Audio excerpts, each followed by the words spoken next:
Today, we have a very special guest who brings a rare combination of corporate experience and innovative perspective on business challenge. Thomas Wittig was a global director at Microsoft and senior vice president at SAP. Today, he works as a consultant and coach, applying a systemic approach and business constellations to help organizations see beyond the obvious and solve challenges strategically. Thomas, welcome and thank you so much for being here with us. Thank you for having me. Thank you. Thomas, I have so many questions that I'm interested to hear, but having worked at Microsoft and SAP and large organizations, I was curious to know what led you to this work of systemic and business constellations, which is something very powerful, but not many people know about it or are a bit skeptical about it. And considering your background, I'm very curious to know what led you to this path. Yeah, thank you for the kind introduction. That's indeed quite some time ago. So, yes, I spent some time in corporate enterprises, and since about a little bit more than 10 years, I have my own company. How it all started is probably going back, I would say, 25 years or so, plus or minus. And I was a young manager at Microsoft with growing responsibilities. And I noticed that things got a little bit more complex. And there were certain symptoms, or now we would also say dynamics, evolving, both from a very quantitative perspective. So let's say, for example, if you manage exponential growth, like Microsoft did several times with products and platforms or the organization, that brings certain challenges on the quantitative side, but also on the, I would say, the inner movement of the organization and the people who are in the organization, especially young leaders. Okay. And about that time, I tried to discover new ways and methods. At that time, I would probably call myself the method man, and always trying to find new ways to do something better the next day, etc. And I've stumbled into two interesting fields, which then later on turned out to be very useful, very fruitful for my work. One was the field of system dynamics modeling, which was spearheaded many decades before me by a gentleman named J. Wright Forrester at MIT. And he went into establishing a formal framework or method about describing and modeling complex systems so that we understand quantitative change over time. For example, movements like oscillation, exponential growth, overshoot and collapse. And these things are based Proper on performance. feedback structures, right? And that's, I would say, that's a necessary but not sufficient field to dive into. The other one was more concerning about the own inner movement, the development of relationships and people in organizations. And I coincidentally, quote unquote, stumbled into a training of family constellations. I had no idea what that was. I soon realized I have a massive blind spot. And as always, I wanted to know everything about that. But it took me quite some time to get there, if you want. So I attended many trainings, not intentionally thinking about that one day I would even use this in my own work, let alone teach it to other people. Yes. And so that's why I think these three pillars came together. The corporate experience. I still work in high tech. I work with a lot of growth-oriented companies today, but I'm also folding in the quantitative side. So from system dynamics, I do that a lot. And also, constellation work, if you want, or systemic approaches, which are more based on a relationship level. Yes, that's great. That's a great. long story. It's very condensed, though. It's about 33 years explained in a couple of minutes, so to speak. No, absolutely, absolutely. Follow up next, because I heard one podcast of yours where you talk about a sick organization? What makes a healthy and sick organization, right? Mhm. And much is talked about mental health, well-being on the people's perspective, right? Mhm. But we don't hear much about this within the organization context, as a thinking of the companies as living organisms, right? Yes. So what I want is to take this opportunity to first introduce the concept of systemic Mhm. constellations within the business context, Mhm. né? How this fits within the healing and organization. Mhm. Yeah, that's a wide topic. So let me put it this way. We often observe in organization that things don't go the way we have planned it. And that's not because of external influence factors like the market or regulations or prices or climate or whatever. There is a certain inherent dynamic in organization which makes it difficult for an organization, for example, to renew itself. No? When we talk about renewal in the context of organization, we talk about innovation management or a portfolio of products or strategic options that we have. Okay. So I became interested in that. Why is that? And in that field, in that area, we are standing also on the shoulders of a giant. Bert Hellinger was the founder of a family constellation. And he discovered in his work with families and groups in a broader sense or social systems that there are certain systemic orders or laws that govern the relationships of people in this, as you said, the living organization or organism. So, for example, one of the orders that he discovered is the order of belonging, or the order of rank is another one, no? Or orders of the balance of giving and receiving. When this is Mhm, out of balance, the organization becomes sick, often unknowingly. And often we perceive symptoms that somebody is freaking out in some area of the organization where we haven't really anticipated it. That's mhm, usually a symptom of a broader systemic issue. Okay. So, a mhm, very common example or very common case is that the systemic rank orders are not even understood, let alone observed, no? Or the organization is living by these systemic orders. What do we mean by that? One of the systemic order of rank is, for example, very simple, that those who were there first have a higher rank. Okay. So in the mm. So family, hierarchy, a right? hierarchy if you want, Mhm, but I'm trying to go away from this hierarchical view that we have of the organization, no? But you could say it that way. For mm, example, in the family, it's very clear. The Eltern were first, and then came the children. But before the parents, the elders, there were the grandparents. No? And mhm, even with the children, there's a rank order of those siblings who came first have a higher rank order. They're not more important, but they have a high rank order from a systemic perspective. Now, back mhm, to the organization, what often happens is that a new manager is coming into a group in a broader sense, and she or he says, okay, now I'm the boss, I'm number one. Again, if you apply the systemic view, you would say the manager is coming in last. So, from a systemic perspective, he or she has to start from the end of the queue, so to speak. No? But when somebody's assuming a place that is not in tune with the systemic orders of the organization, then the organization becomes sick. Okay, so we have to take a look at what are these orders and where do we have an injury, so to speak. No? Another mhm. common So, case is that people are excluded. That happens quite a lot in organizations, business, and enterprises.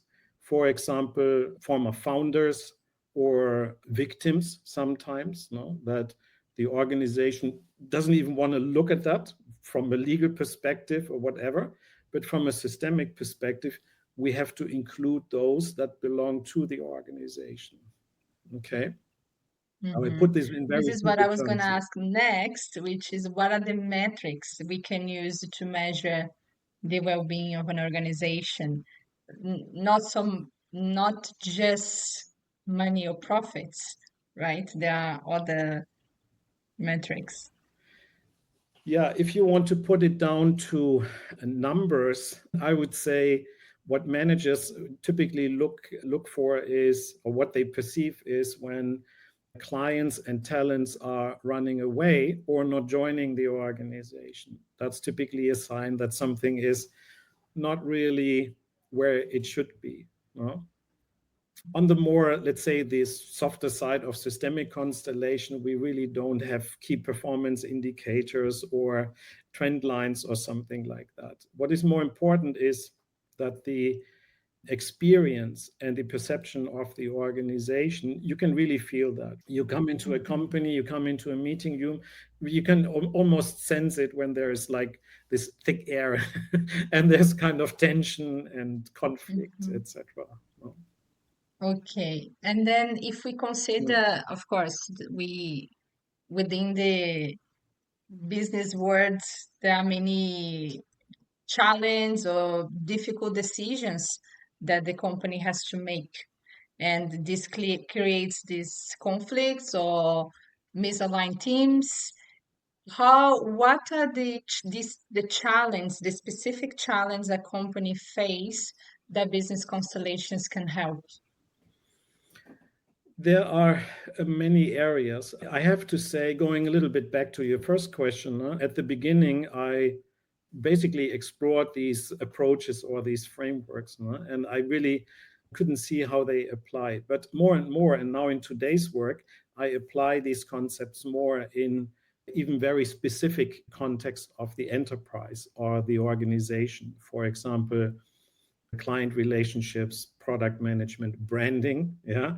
Sometimes the brand doesn't resonate and you try to figure out what is going on. Why does it not work? Or project management, even to financial flows. No? So there are many Mhm, areas of applications, of course. Yeah. Sorry, mhm. I forget your question now. You need to repeat the Yes, question. branding, project Okay. management, product and project, you would Yeah. say, because Oh, then it makes yes. the delivery of the product and the project within the groups. Right. Does it make Yeah, sense? these are areas of application. But you asked me about something really interesting, which is decisions. Okay. I looked at this once with in the context of a seminar, and typically what we do is we are dedicating ourselves to a certain topic to surface new systemic insights. No? And Mhm. what surfaced over time was there are certain, let's say, very strategic decisions that leaders and managers are making in organizations. So maybe I can start there. So Mm, one decision, one key decision is, where are we now and where do we need to be? That's a strategic leadership question, because the leader needs to lead the organization to a place where the organization can thrive, where it can grow. So that's, in a sense, some people who are familiar with the work know that I typically say it's the movement towards life. No? mhm, What's in their back often is the hungry bear of the crisis going after them, and they know they have to move. So this very strategic decisions, where do we go, is a matter of the vision, the strategy, etc. Right? You cannot And outsource that. that will depend on the maturity of the company Yeah, at what is the type of decisions that they need to make, whether it's branding, whether it's pricing, whether right. it's clients, products, Yeah. projects, correct? We come to pricing in a moment, but I want to stay with these strategic decisions, right? Strategic Mm-hmm. means, Yes. from a systemic perspective, also, it's hard to revise. So once you go there, you cannot really go back. No? Another Mm, strategic decision is who belongs to us now and in future. So unlike in families, an organization is trying to change its composition over time in order to increase the chances of success and survival. Okay. The leadership team typically is looking for where do we need to, for example, create jobs? What are the talents, the capabilities that we need to develop or acquire? It's also a fairly strategic decision. No? There are several others, but I think these are important. One area that I work a lot on is innovation. So you also need to make sure we need to make a decision where to innovate and what are the old things that need to be sunsetted, for example. No? Yeah. So Absolutely, that's the absolutely. strategic level. No? Pricing is also an important decision, but I would say you can play around with pricing quite a little bit to figure out what is the pricing that resonates. No? Mhm. Pricing plays an important role in the exchange process. No? As I mentioned, exchange, giving and taking is an important systemic order, and price Mhm. serves in this exchange. So that's why Yes. price plays a very important systemic role. Absolutely.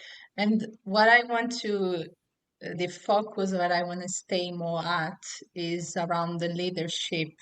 And the reason Yeah, why is because I want to go into a topic that is people are talking about a lot, which is mental health. yeah. We know that mental health has been a concern globally Mhm, for many years already.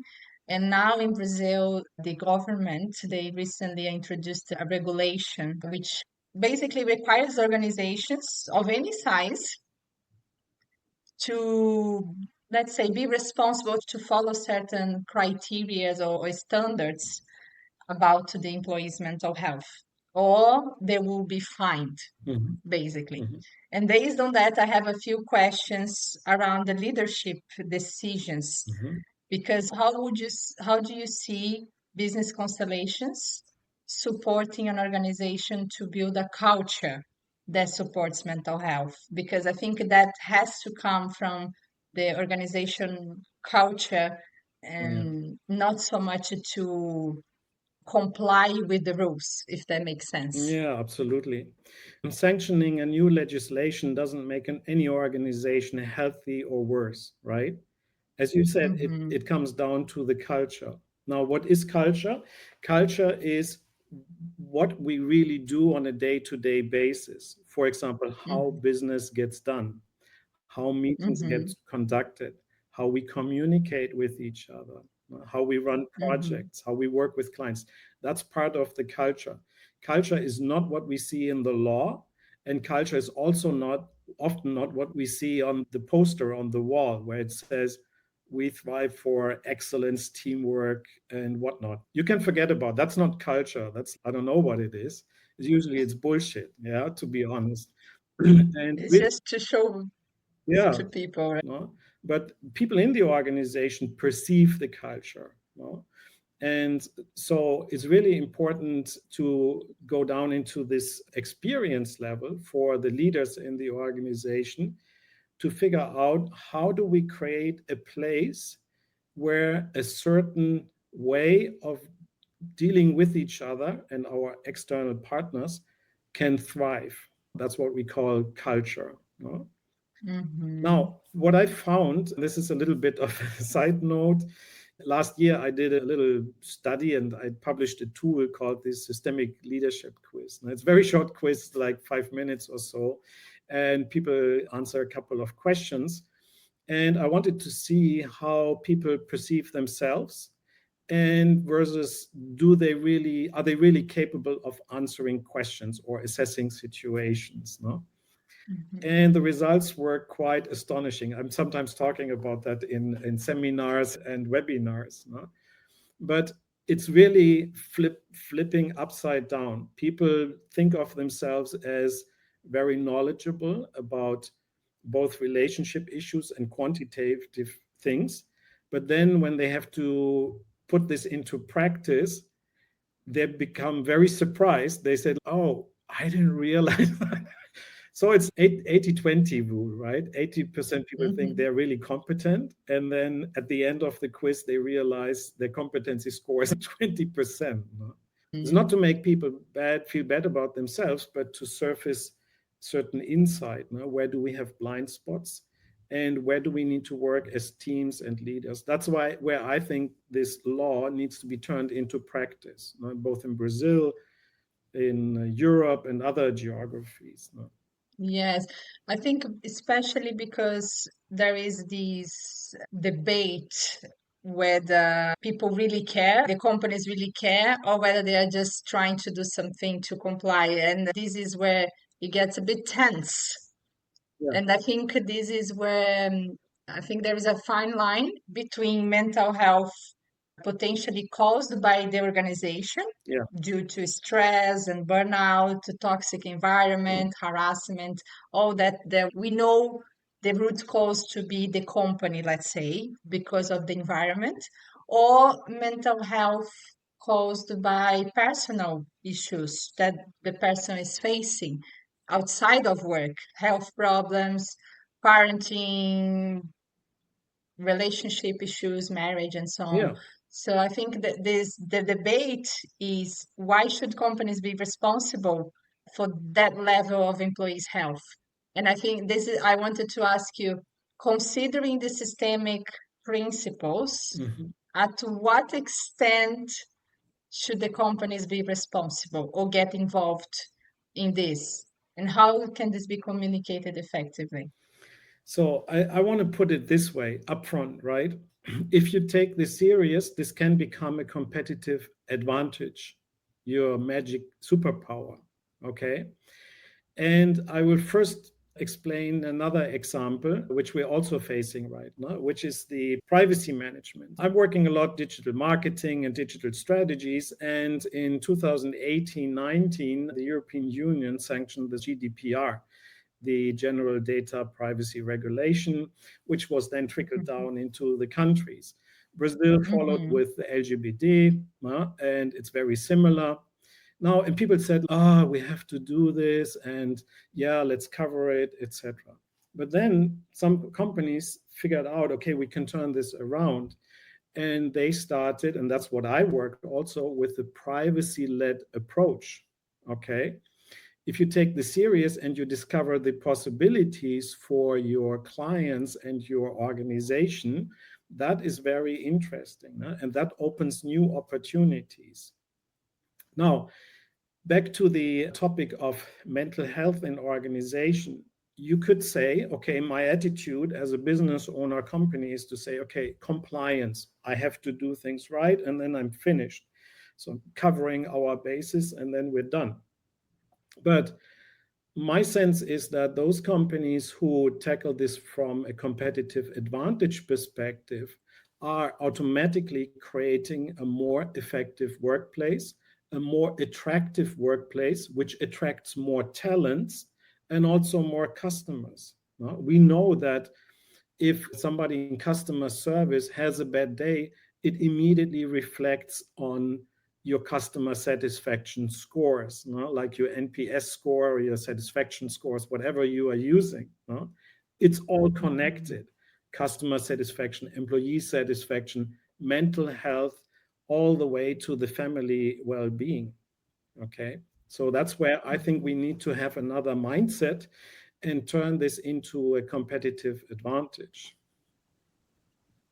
Yes, I think this is what I wanted. I want to the message to pass on to people. Mm, It's not just about the rules, it's also the benefits. Not the message is. It's not about the cost. It's about the benefits, the innovation, the creativity, the productivity that the business owners will get from investing in the employees' well-being, yeah. right? If they change their perspective, maybe they can see that they will be benefited. Absolutely.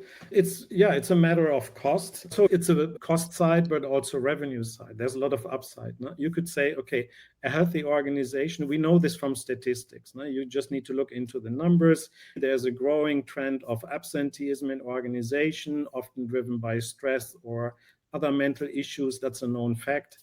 We have a lot of data about that is costing organizations, both private and public sector, a lot of money and capacity.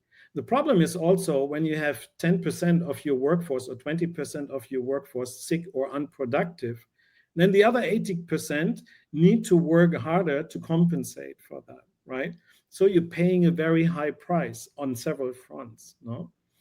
On the other side, the upside, where we talk about the revenue or profitability or productivity, a healthy organization can accomplish more, can move faster. Yeah. And that's where I think we are often mistaken, where we say, yeah, okay, yet another program, we have to comply. How much does it cost? This one shall pass too. Okay, let's roll out another poster on the wall and say, we are a healthy organization. Huh? And then you look into the numbers and you realize people are running for the hills, right? Or they're getting sick on Monday morning when they waking up and go Yes, to work. yes. And when we say also systemic Mm, constellations, we understand that within the organizations, it can overlap between the personal and professional matters. mm, Because we know that sometimes the matter is professional, sometimes it's personal, and maybe they are linked. And that's why it seems that the root cause is within the company, but maybe something else from the past is yeah, triggering absolutely. certain reactions within the business concept. Yeah. So, what would you say? How does this connection impact the company's performance, and how can companies tackle that? So you're referring specifically to private topics versus company topics. Yeah, I guess what I want to get to is how companies ultimately uh, teaching people the benefits of the systemic constellations within the business concept, within maybe some people might benefit from the systemic constellations work Hmm.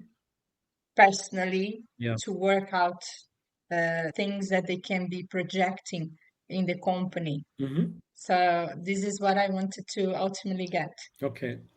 So there, let's unpack this a little bit, right? So there are at least two aspects to this. One is, I would say, when it's this other way or new way of working is taking an impact and it makes a difference, then people are more likely to adopt it. No? When they say, hey, I did this, I'm practicing this now in a different way, and it helps me to, for example, communicate better.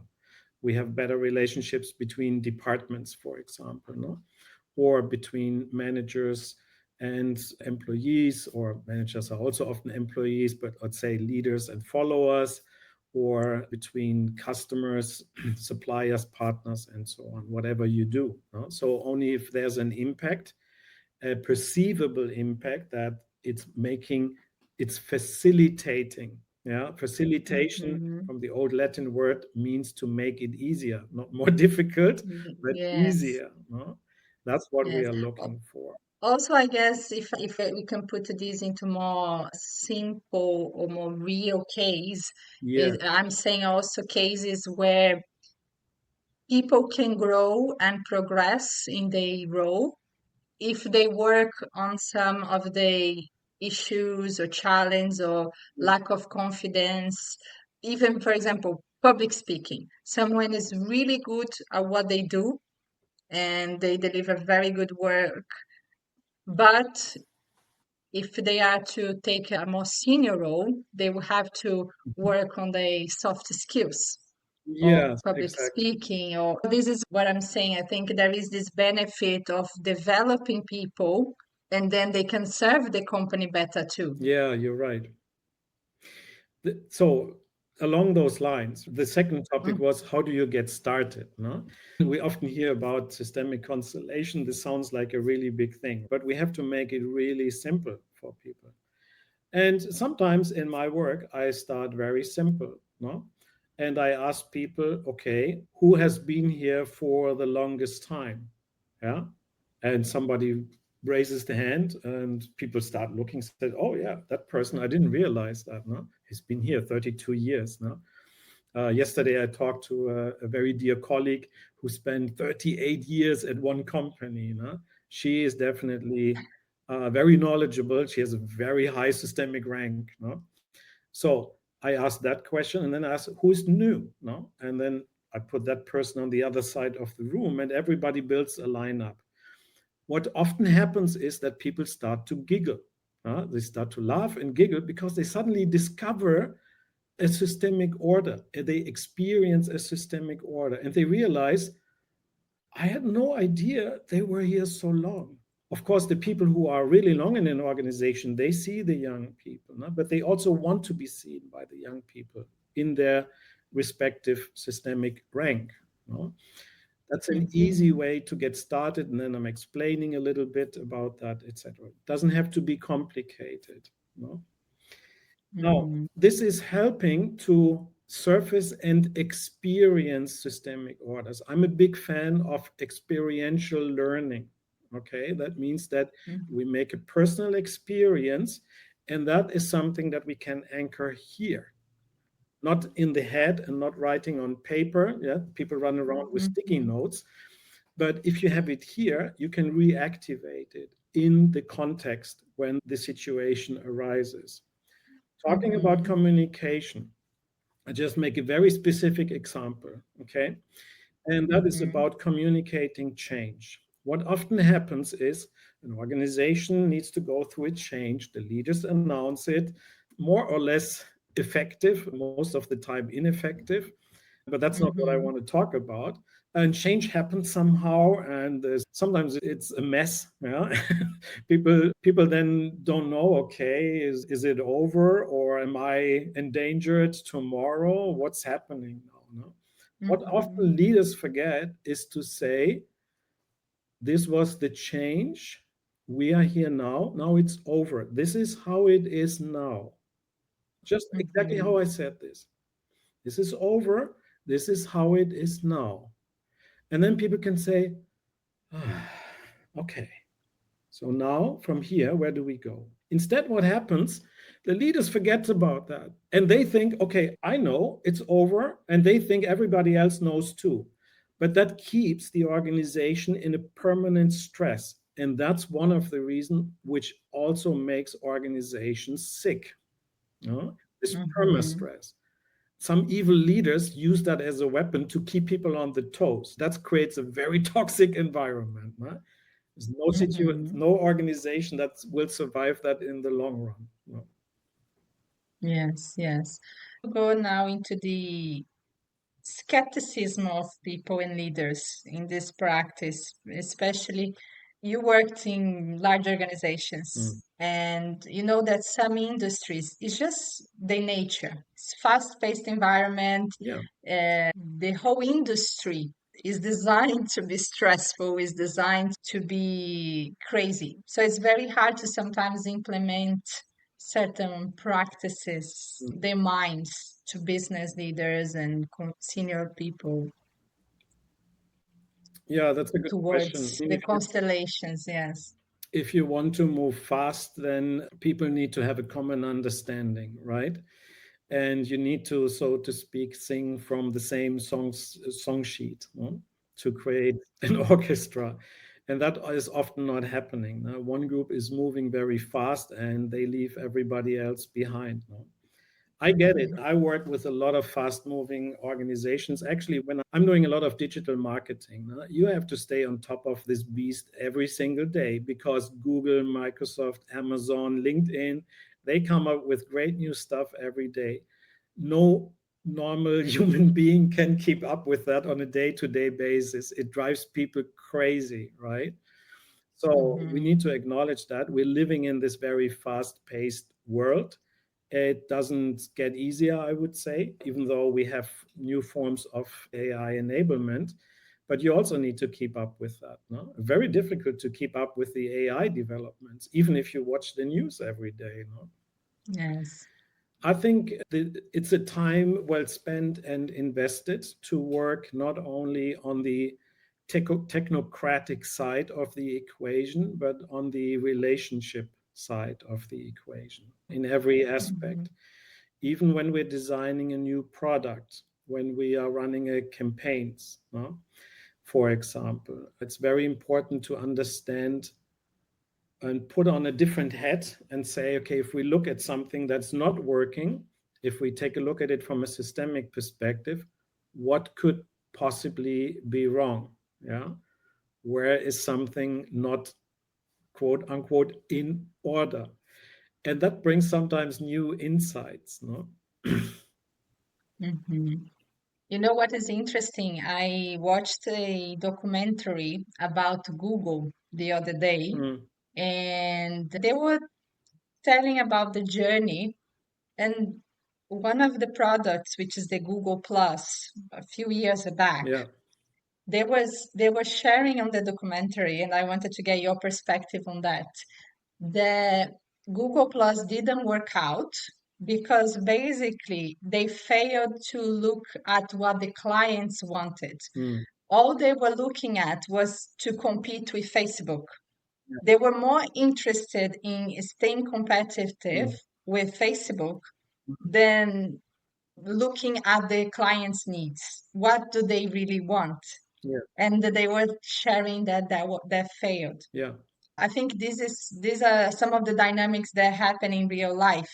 The intrinsic motives, intrinsic motivations of the Yeah. company sometimes is not to serve the clients, but to just money or just to compete or Mhm. to maybe a bit of ego sometimes to stay in the market and have a certain position. Then they fail to deliver value. I don't know, Yeah. to see what the clients. What are your thoughts on that? You bring up an interesting example. Google Plus didn't really survive that long. It came out. Some people thought, okay, we might use it because we have already Google accounts, but turns out nobody really was using it. No? Generally, in technology adoption, there's this very powerful concept of positive feedback loop, no? Or word of mouth. The more people use a certain product or tool, the more people will use it. No? For example, you mentioned Facebook, Insta, TikTok applies certainly to a lot of social media. That's a phenomenon. No? And that can only work because basically of a number of things. You need to have some early adopters. The product needs to be very sticky, yeah, so that people say, okay, I want that. I want exactly this because we need to have it because the Jonesons have it too, or the children are on that. No, we need to be on that platform too. No? And it needs to be very infectious, no? So that once you see it, you want to have that. Google Plus apparently wasn't really in that category. And you mentioned something that I would say one view is the view on the customer, and that would basically say, what does the customer want that we could provide? You said something very interesting when you look at the competition to the other side and say, what do the other guys do that we should also do? You're not having customer, you're not focusing on the customer, you have competitor focus. No? There's nothing wrong with competing, but the successful companies will try to find something they could do better to better satisfy the requirements and intrinsic needs and motivations of their clients. That is customer focus. Customer focus is not trying to be better at the other guys. No? Absolutely. Do you have other case studies around how the constellations work was like impacted the leadership or helped the communication, the organization culture? Yeah, there are many examples, no? Both from people who attend the training seminars, they come back, they talk about it. I like to weave in some form of what I call the peer review. Some people ask me if I do supervision. I really hate that word now because supervision means that you are taller than the other. That's already a violation of systemic orders. Instead, what I like to do between webinars and seminars, people practice some stuff, they test it out. Or when I'm mentoring somebody, I say, hey, do this, no? And let me know next time how it works. No? And Mhm. you get a lot of really interesting feedback. No? I want to give you two cases. No? Once I worked with middle or top manager, VP kind of person, and he was sent into this mentoring thing with me because his superior he thought that he needs to work on communication. Of course, he came and said, my boss sent me here. She said I should work on communication, but I don't see anything that's wrong with my communication. So we don't know what we don't know. No, that's typically a starting point. Anyway, Blind spots. anyways, long story short, I basically worked with him and tried to figure out how he's typically working, and then I turned that around. Huh? Typically, what he would say is, I would first try to explain why we need to do a certain thing, and then I make a recommendation. And then I say, okay, you have lost already your audience at the beginning. Huh? So try to make that the other way around.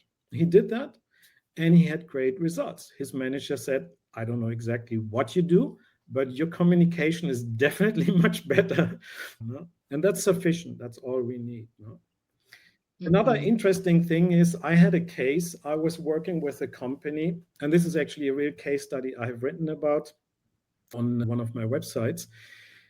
And we were looking into the topic of talent acquisition and recruitment marketing, which is a big topic in a lot of markets. No? Companies struggling with that. And I was talking with a colleague, and I said, hey, working with the clients here, and we were trying to run even seminar, awareness seminar, but not a lot of people showed up. And I said, that's like really strange because everybody's complaining about this skilled labor shortage. No? It's very common in Germany or other European countries, probably in Mhm. Brazil also. And she said, yeah, for me, it's very clear. She said, they don't want to go to to find the talents. They expect that the talents come to them. I said, I don't believe that because they're so desperate. No? And then I said, okay, how could we do this? And then what I did is I ran a little test advertisement campaign. No? And it's what's called an A/B test. So you have two variants, A and B. No? The first had the headline, for example, find new employees. Okay. And the other Mhm. variant was employees find you. And what was astonishing is that on employees find you, a lot more people clicked on that advertisement. No? So that's Mhm. a very practical example how you can use systemic insights to inform your decisions, your communications, your product design, etc. No, it's very practical. Mm. Fantastic, fantastic. Okay, I know that we are coming to Yeah. the time, but I wanted to ask you, what would be a protocol, the protocol you would recommend to assess the health of an organization, if any, or if you have any exercises to share, something that people can get a feel for this work? There are many different ways, and I would say you need to be specific to the situation, the particular situation of the organization and the members of the organization.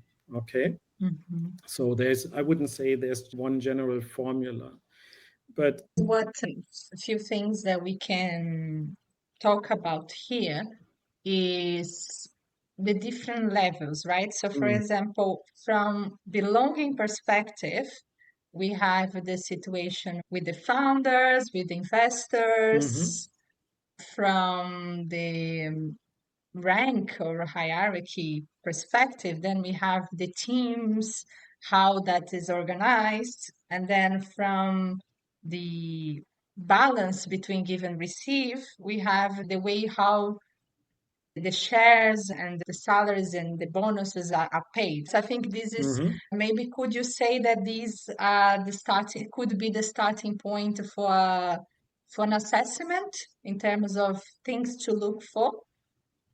You could do it this way. Okay. That's of course, but Mhm. you have already a bouquet of topics, no? What I Is my typically, mind the way so how my mind works? yeah, so you could pick any one of these topics, no? I start usually very simple in this way of working with an organization, and it's a focus on the challenge of what's wrong. No, it's a problem focus, so Okay. to speak. But I ask not what's your problem, but I would ask with, for example, what's the issue, and just ask a few more questions to surface and narrow down what's the most important issue at this point in time. It may be an ownership issue, it may be a governance issue, it may be a product pricing, customer service, whatever it is, but you need to start somewhere, right? So that's one Mm-hmm. thing I want to say. The other thing is, what I discovered is that it's also a certain maturing process. So until you acquire a certain level of systemic awareness or leadership capabilities. And the first step is to become aware and experience and start experience what are these inherent movements and orders. No? That's the awareness level. The next might be an application level where you say, okay, that sounds interesting. How do I apply this in a specific context? Or, for example, in communications or working with each other or change management. No? And then all the way it can progress up to a point where you say, okay, now we're looking for a way to integrate that more into who we are as an organization. No? So it's the integration from a leadership perspective. But you don't start on top. That was the mistake I made when in 2000, and to close the circle here a little bit, closing the loop, so to say, first time I Mm-hmm. went to such a seminar, I said, whoa, this is powerful. How can I integrate this in my practices? No? And I realized you have to work your way to that point. Yeah. So there's no shortcut. There's no detour. You have to work through this in a way to build up this experience. And that's why, again, I became this fan of experiential learning in many ways, both from Mm-hmm. this inner movement. And sometimes when I'm teaching courses at the university, I let students play with quantitative models, for example. It's a playful Mm-hmm. but experiential learning process. Much better Mm-hmm. than if you say, read this book, read the policy, read the law, and then we are a happy, healthy company. It's not happy. Yes. No, that's very interesting because I think the same with us as a person. If we start looking for things, we can always find something. Yeah, But the question is that necessary? Is that useful to know everything that it could be wrong? No, let's go into the problem. If this is what's causing a problem, then you tackle yeah. that specifically and then Typically, the uh, starting point is something that is not working or where there's a problem. Something is broken or doesn't work, and we try to make something good out of that, no? And trying to improve. You could say that's a reactive approach. A proactive approach would be to say, hey, knowing what we know, for example, knowing what we know from our first phase in our startup, how do we, startups say pivot, how do we pivot and create a more resilient, robust, and agile thing that people love? No? So that's a more proactive approach. No?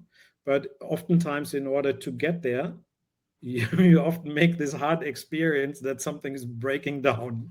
It's pay a price, but sometimes it's worth it. yes. Exactly. That's why I'm doing this podcast with you from the experience I had with you in May last year Yeah, it was. in I think you're workshop. referring to a very good seminar we had in Sao Paulo. I don't Exactly. remember the title of the seminar, but it was something around systemic leadership advantage or so, which is exactly what Exactly. we're talking here about. No? And that Exactly. was great. Also for me, a big pleasure to work with the group of which you were part of. Absolutely. It was very good. Mm, Now, I have one question to wrap up, which is nothing to do with business constellations, mm, which is a bit more inspirational. So basically, very good. the inspiration for wellness therapies is to live the wow moments, the wow life. And Mhm. I believe it comes a lot to our perspectives and the way how we see things.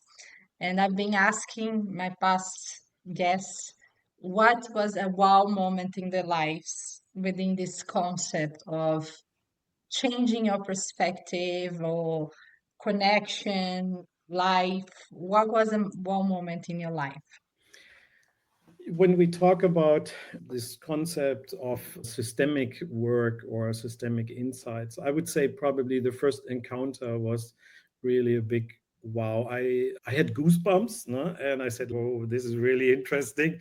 And I realized I have so many blind spots in that space. How can I learn about this? That was really a big wow effect. Then there came Yes, several other wow effects after that, if I may mention a couple of those. please. The next one was certainly where I realized, wow, it's not something that you can immediately copy paste, so to speak. So you have to build some experience. So I went all the way and to learn and study about both quantitative and systemic work. So that was really an interesting segue into that. No? The other wow effects are really when you realize you see something in the seminars and you say, okay, what does it have to do with me? And then you realize the same thing happens also in your social fields, no? In the family, in the organization, in the family business, etc. No? It's not only the others, it also happens in our social fields in a broader sense. No? Do you believe this has changed any area of your life personally? Yeah, Do absolutely. you, did you have that wow in your life after learning these concepts by changing your mind? Yeah, completely. So I think that was really an enriching experience. I'm very thankful and grateful for the opportunities I had in my corporate and business career. No question about that. No, it was I had the luck to working with some amazing companies, and I would say the other two fields, no, system dynamics and the constellation work, are very enriching experience. The first thing that you realize is you look at the world differently. You're watching the news differently. You're reading the newspaper differently. No? It's not only what happens in our relationships, it's what's happening in the world right now, even with conflict. We do a lot of work on deep conflict. And boy, do we have a lot of deep conflict right now in this world at this point in time. No? You probably remember Mm. some of the work that we did in the seminars. No? So that's a Yes, big eye opener. And as I mentioned before, it's also a grateful experience to stand on the shoulders of giants who have developed these fields before us. No? yes, absolutely. Wow.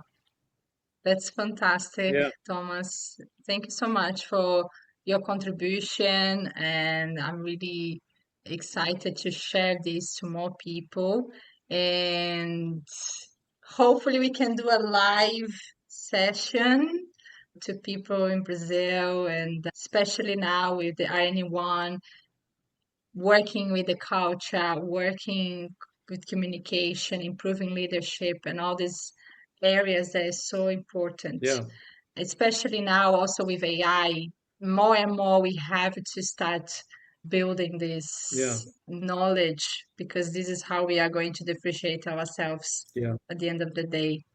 So, yes, thank you so much. Thank you, everyone, for listening to us. Anything that you like to say to wrap it up, Thomas?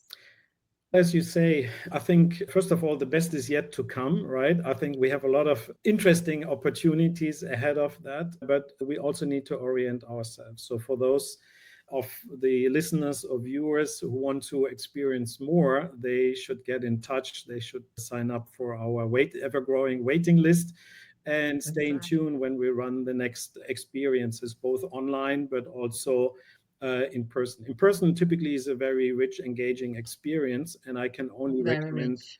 for people to get started. As you say, we haven't even touched AI. That's another big topic, which is forcing us to rethink who we are and what is part of our life and our contribution and our service moving forward. So, in that Yes. sense, I wish us all a big wow effect. Thank you. Thank you so much. Mm.